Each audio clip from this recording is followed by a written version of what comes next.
I think I'll follow up to that video I made about Halo. Because watch the next episode of it and I'm like, oh, yep, I've called it. It's like they're going for exactly the setup. I'm like, right, this will work. And so the episode ends with a bloodied Master Chief having just been abandoned. Like, abandoned. That's something he's experienced before, or feeling that way, certainly. That's part of that thing I'd picked up on as to where they were playing into psychology and actual flashback PTSD style recall.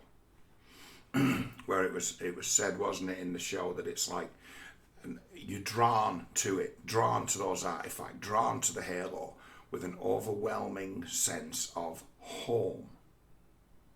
Basically, you're addicted to oxytocin and you don't know it. Drawn to home. And it's like these people, such as like the Master Chief and McKee, they've not been, as you say, sexualized, but would have all the same sort of wants, needs and urges as everyone else, and also the same sort of realms of sort of chemical possibility as to what they could feel within the sort of human experience. So it's like that. McKee comes, doesn't she? She's like the Covenant version of the Master Chief, and she is. It's when she says, I'm like you. She was more like him than she first realised. It's like, why are you so much alike? Oh, well, we both kill for our masters, who we think care about us. We kill for them. It's like the same. It's like we are the same. It's like we are, as they say, a 2 in a billion pair.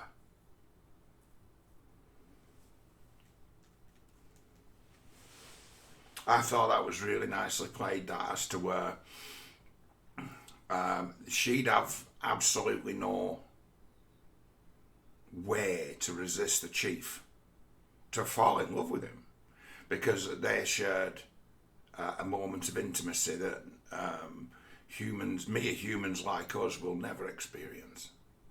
As to where that be a more than a trauma bond, that they were able to sort of be apart but see each other in the same imagined universe. It's like, imagine that for closeness and togetherness. As to where she and the Chief were both given the gift of everything in each other. And it'd be like, wow. And they are torn apart. How are they torn apart? Well, the sort of the mother speech. Dr. Halsey gets in touch as to say, I'm so delighted for you. Having worked out that she no longer actually needs John, she can just research these artifacts on her own by making friends and grooming this, what she thinks is a naive young girl. And she could use John as a weapon. She can be used as a weapon against John. John can be used as a weapon against her. When that becomes obvious to her, she says, forget it, this ain't happening. When they start to be used as tools to hurt each other by those who'd manipulate them, she's like, I'm going to do the right thing here, and I'm going to call down the Covenant fleet on this fucking shit planet, and let's see how your delusions and lies stand up against all the weapons in the galaxy. Like, yeah, have this. They know where you are. She really only had what? She had 2 missions, didn't she, when she infiltrated? Kill the Master Chief and use that artifact to be able to find Reach. So it's like the last episode on these are episodes like episodes of Deadwood. I love this shit. It's like it's not really an episode. It hasn't really got an ending. It just stops and it says directed by. That's why I think they've gone mad stifling certain people or bugging them. Those who've been judgmental of it until the first season of it's over, because I'm expecting it to try to pay off massive and do something new. Where it be a matter of then the second rewatch will make the whole thing come together and make perfect sense. Probably not perfect, because there's certain elements of the tale that there are those out there who've decided to take umbrage with in the first place. But I do, being, who sees the material as I do, someone's got to be, or somehow it's got to be in there as to where there has to be a side for us to be on, and there has to be a side for the Master Chief to be on. And the side has to be of the people. And that ain't the UNSC. If you look at how they've set up the UNSC, it's like they're the shittest government, most corrupt, least ethical, lying, scheming, malignant fuckers who deserve to die. And it'd be a matter of, I think next week we get to see them get it. You're going to see a season 1 finale of Halo, and it'd be the Master Chief escape with his life, and everyone else get what they fucking deserve for being the dicks they are. I reckon the character kill off is going to kick into full effect. You're going to lose 3 or 4 what you would call even sort of main characters. I think all of them UNSC pricks are dead.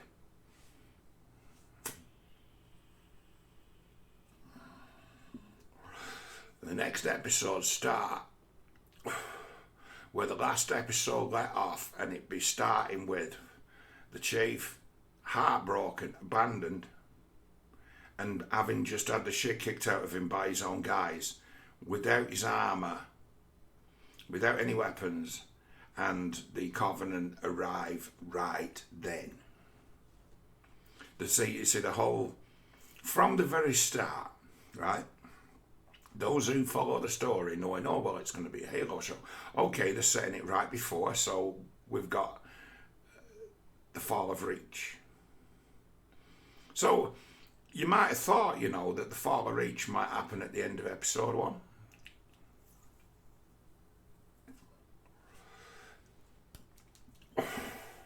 Watching it's like, where the fuck are the Covenant? Where are the Covenant? Where are the Covenant? This is Halo. Why haven't the Covenant attacked? Why haven't the Covenant attacked? And it'd be like, well, you jump in the game at the start and you're quite a way into a war at that stage of it. You're quite a way into a war.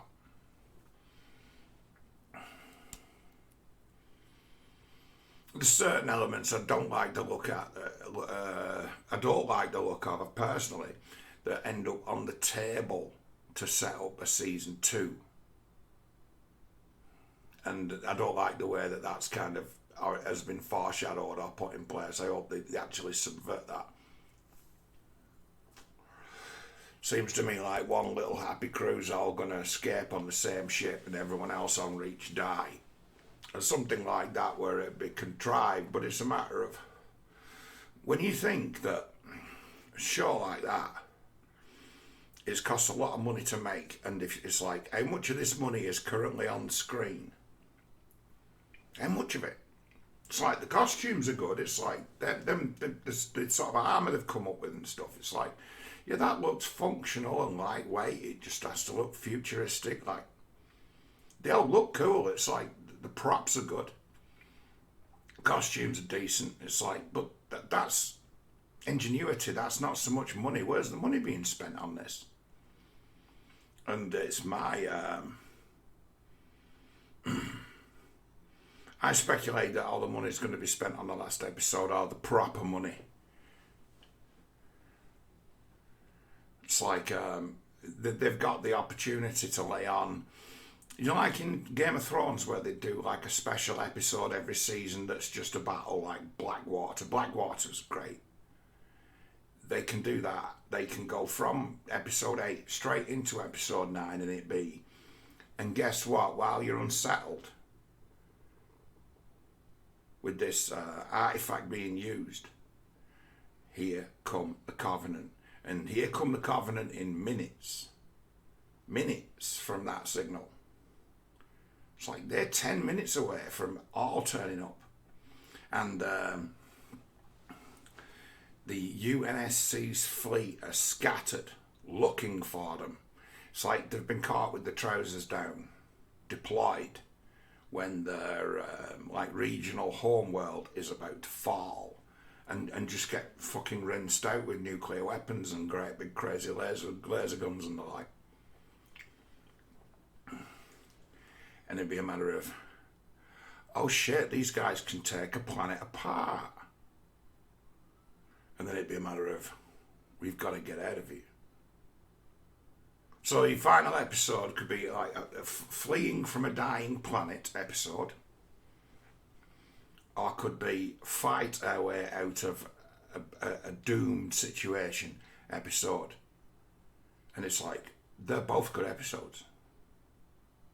If they don't do that in the final episode of it, it'll be a disappointing series. Absolutely, though, if you weigh up what's out there to watch to compete with what for quality, the TV show Halo is far superior to anything that's been produced by the Star Trek guys.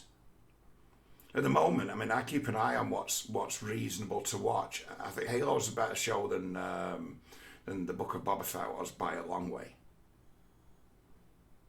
It's like of what I've seen recently, it's like this is a breath of fresh air. This is good. They're actually trying to tell a really big story you can root for.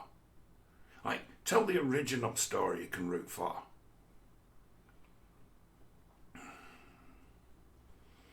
I'm waiting for the Dirty Harry references to turn up.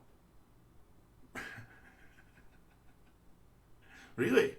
It's like they I think get it. I think they've mulled around long enough as to say, what's at the core of this character and why is the Master Chief a legend? Well, he kind of embodies all the worst, best and the worst elements of humanity working as one. And it's like, oh, that guy, good and evil, together as one.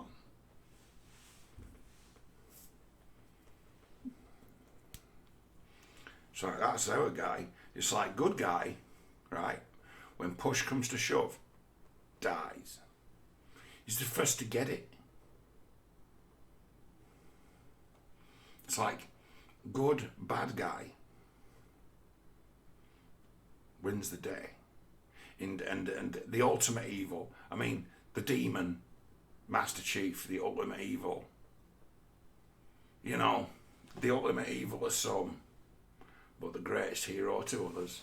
Funny how it all falls that way, as they say, when push comes to shove and it's war. But you see, the Halo war, we can think about it. We can think about that kind of division. We can think about that kind of situation, because when they come, they're going to send grunts and elites and berserkers.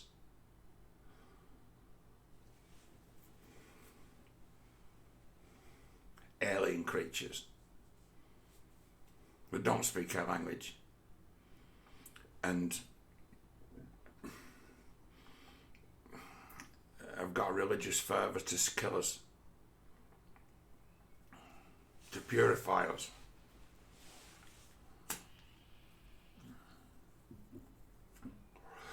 It's like there ain't a force like that in the world, but you know what? In the past there has been. It's like this ain't a new idea. You know, let's tell a story about genocidal, fanatic armies of fucking monsters. And Let's make them look funny and go splat when we kill them. Because that's Halo. Used to be a kill you could pull off in Halo in the original game. And if you just caught one of them grunts right, you could make it so his guts fell out, and then as he died, he slipped and fell on his ass on his own guts. And it doesn't happen all the time, and when it does, it's kind of funny. And so there's a thing about the Master Chief and Halo, and it's like, we need not feel embarrassed for loving violence. We need not feel embarrassed about it and not see it as a character flaw. Because, you know, as it comes to it, it's like, when the enemy finally arrives, it's like the only answer you've got to force and violence being used in the name of tyranny is violence against it. And it's like, you might be distasteful, but the whole world fucking knows it. Have you seen the size of those armies that are massing? All them weapons that are pouring into Ukraine? It's like, if this chucklesome fact amongst the big boys has escaped your notice, it's like, there are those who enjoy it. The Chief enjoys it. He actually enjoys doing what he does. It's like, oh, now I'm alive. This is what I'm for. This is what I was trained for. This is what I'm best at. This is what I'm good at. And being good at this, everyone looks at me and they go, Chief. And be like this.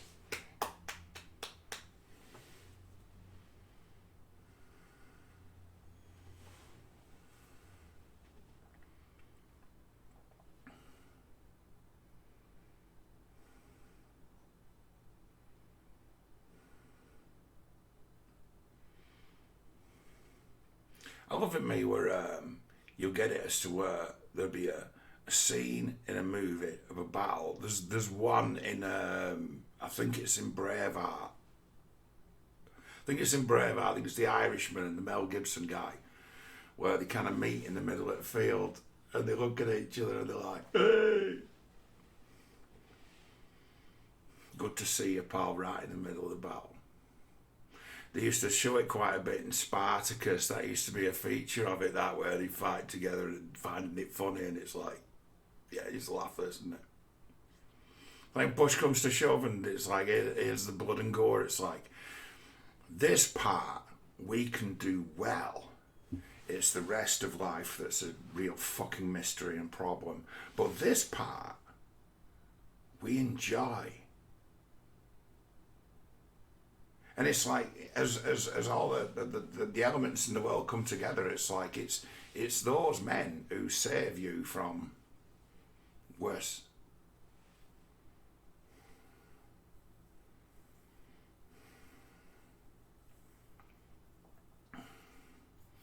Been said 1,000 times, hasn't it? But it's like the true detective thing as to where, you know, one of the most dangerous people ever written, that Russell Cole, he puts his mind to something, he's just above the law, he's just going to do it. And his situation be, the world is full of bad guys. And they need bad guys like us to go and keep them under control. Sort them out.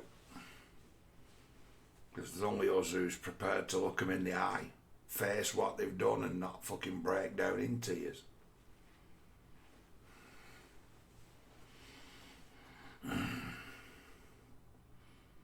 Are we, though, as men who end up fighting these wars, are we supposed to be ashamed?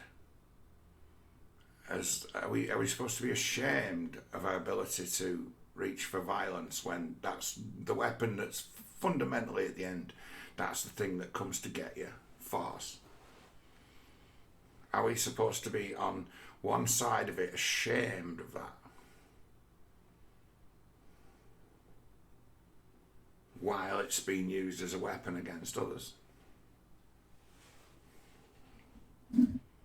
See, I'm glad they made an Halo TV show. Because, and I'm glad they did it as long as they did it. You know why? Because we have to root for the Master Chief. He ain't us this time. We're not playing this game. We're watching. So we have to learn to root for this guy.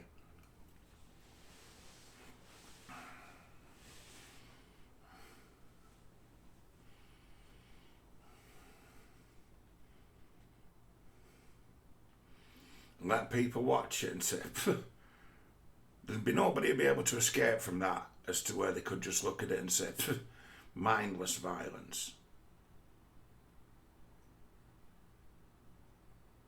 They'd have to accept its narrative and say, no.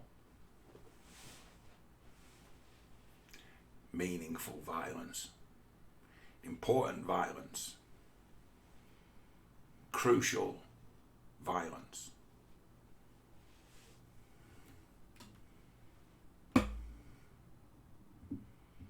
Looking forward to the last part of that. Are they gonna have the bottle to do it? If they have the bottle to do it, it'd be a matter of it'll be like Heroes. Everyone will just watch the whole fucking thing and say, hey, I tell you what, that just pays off.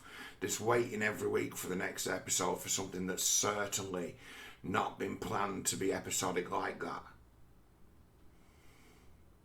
You have to have faith in its payoff. It's like, really, it's a lot like watching a season of Deadwood.